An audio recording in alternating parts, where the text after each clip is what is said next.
अस्सलाम वालेकुम। आज हम इमली आलू बुखारे का शरबत तैयार करेंगे। उसके लिए इमली और आलू बुखारा दोनों 100 ग्राम यानी हम वज़न लेने हैं। उसको मैंने 1 गिलास पानी में भिगो के आधे घंटे के लिए रख दिया था।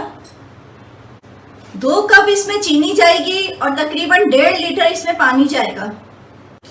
सबसे पहले एक देगची में हम ये भीगा हुआ पानी समेत ही हम डालेंगे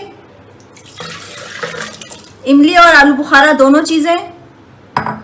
इसमें पानी और ऐड करेंगे। इमली और आलू बुखारे का शरबत भी गर्मियों में काफ़ी मशहूर रहा है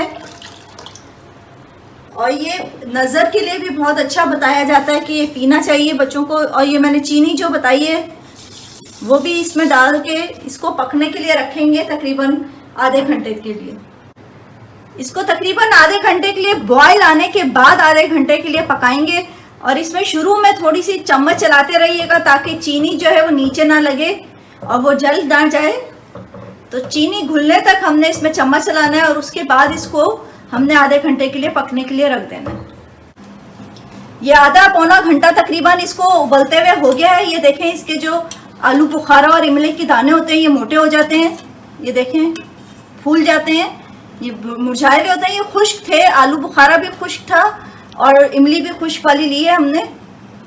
ये देखें, फूल के मोटे हो गए हैं। इसी से अंदाज़ा होगा। और इसकी शक्ल भी आलू बुखारों की जो है वो चेंज हो जाती है, थोड़ी सी पता चल जाता है कि ये अब गल चुके हैं। अब हमने इसको रूम टेम्परेचर पर ठंडा करने के लिए रख देना है और इसमें से इसकी फिर गुठलियाँ निकाल देंगे।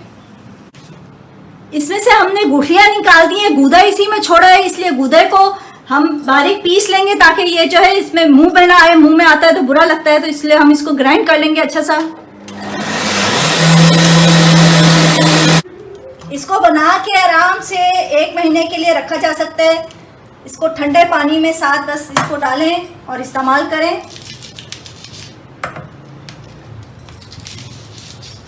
बर्फ साथ ठंडा पानी तो डालते हैं लेकिन साथ थोड़ी सी बर्फ चिल ज़्यादा हो तो मज़े का लगता है। और ये इमली आलू बुखारे का शरबत बिल्कुल रेडी है। मैं एक दफ़ा रिपीट कर दूं, 100 ग्राम आलू बुखारा लिया है हमने, 100 ग्राम इमली ली है, 2 कप चीनी गई है इसमें। इसको पकाया है, इसकी गुठलियाँ निकाल दी गई हैं और शरबत बिल्कुल रेडी है।